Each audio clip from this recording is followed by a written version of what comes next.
Harvard chemistry professor Louis Feser came this close to winning the Nobel Prize in the early 1940s for his work on the structure elucidation of vitamin K. And in the middle of his pioneering work on vitamin K, Professor Feser walked down what is now called John F. Kennedy Street and across the bridge over the Charles River to a Harvard football field to test something else he was working on then.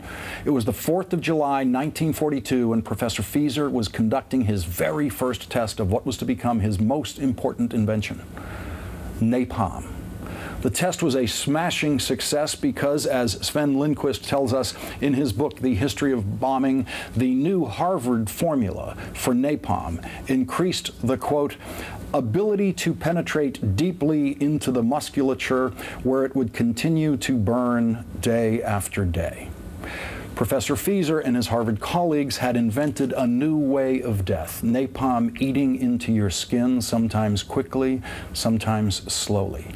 Napalm attaches to human flesh in a way that is impossible to remove, but it kills in other ways too. If you are within the 2,500 square yards affected by a single 100-pound napalm bomb, you can be untouched by the napalm and still be killed by heat stroke. You can be killed by suffocation. You can be killed simply by breathing carbon monoxide poisoning. You can be killed by dehydration without ever touching the napalm. Napalm was an instant hit in World War II. Military records indicate that about half the bombs that our side dropped on Dresden were napalm bombs. The Germans came up with a 25-letter word meaning firebomb shrunken flesh to describe what was happening to them.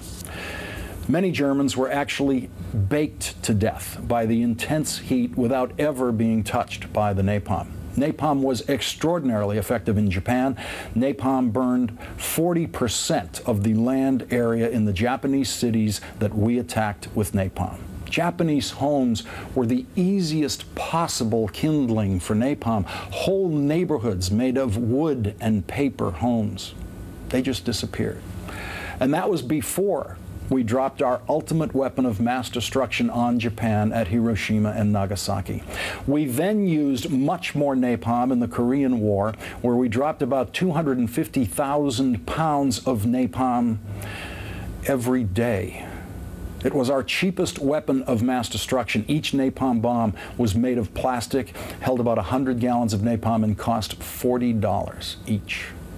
Then came Vietnam, where we dropped napalm literally by the ton.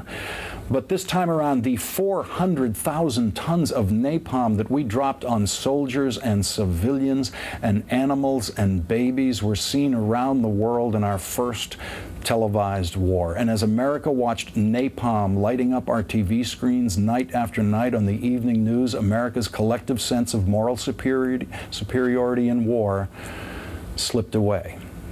The single weakest argument I think I've heard for military intervention in Syria is that death from sarin is a uniquely horrifying form of death, uniquely inhumane.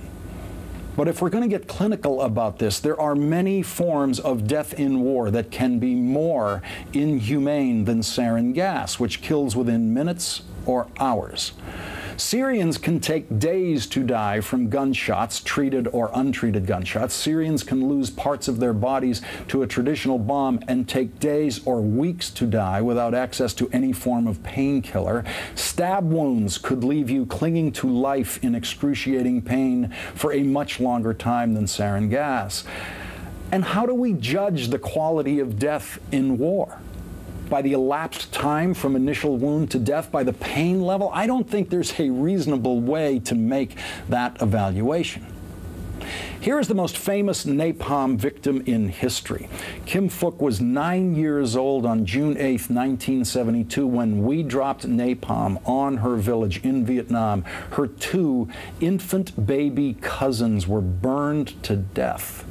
Kim ran down the road screaming. This photo was taken by Nick Utt, an Associated Press photographer who then heroically, immediately rushed Kim to a South Vietnamese hospital. She then spent 14 months recovering in an American hospital in Saigon. She had 17 operations in that hospital. We dropped napalm on her, and then we saved her life. And yes, in the madness of war, there is in that story some moral superiority over the Assad regime in Syria, which would probably never try to save the life of one of the children that they attack. Kim is 49 years old today and says she still feels pain, but she's learned to deal with it. About napalm, Kim says this: napalm is the most terrible pain you can imagine. Water boils at 100 degrees Celsius. Napalm generates temperatures of 800 to 1200 degrees Celsius. We invented napalm, and we've used more of it than anyone else in the world. I pointed out last week that we also have an unholy history with sarin gas, and that we helped supply Saddam Hussein with the necessary ingredients so he could use it against his own people and against Iranian soldiers. In his column today, conservative George Will quoted the same passage that we quoted here last week about American officials knowing that Saddam was going to use sarin. U.S. intelligence officials conveyed the location of the Iranian troops to Iraq, fully aware that Hussein's military would attack with chemical weapons, including sarin, a lethal nerve agent. George Will did not find room in his column today to mention that that happened under President Ronald Reagan, but he acknowledges that that history weakens our current claim to have always stood on the right side of the red line on chemical weapons. Tonight, the president asked what would happen if we stood on our side of the red line and allowed Assad to get away with using chemical weapons. What kind of world will we live in if the United States of America sees a dictator brazenly violate international law with poison gas, and we choose to look the other way? It will be the world we've lived in since President Reagan looked the other way when Saddam Hussein used chemical weapons. The red line on chemical weapons suggests that there are civilized and uncivilized ways of death in war. But war is not civilized. War is the breakdown of civilization. War-making nations need to believe otherwise. They need to believe that there are reasonable rules of war. That belief system was strengthened after the Vietnam War, when the United Nations General Assembly voted to ban the use of napalm on civilian populations. The United Nations took action against napalm because of the way the United States of America used napalm. They were taking an action against an American-invented way of death in war. The world watched those television news reports of American use of napalm against civilians in Vietnam and drew a new red line to prevent what we did from ever happening again. But the United States took 29 embarrassing years to sign the United Nations Protocol on napalm. The United States finally officially accepted the United Nations Red Line on napalm on January 21st, 2009, when the UN protocol was finally signed by President Barack Obama on his first full day in office. It is still perfectly legal under the UN protocol to use napalm against military targets, including military personnel. Now, obviously, it is always good for us to try to make war civilized.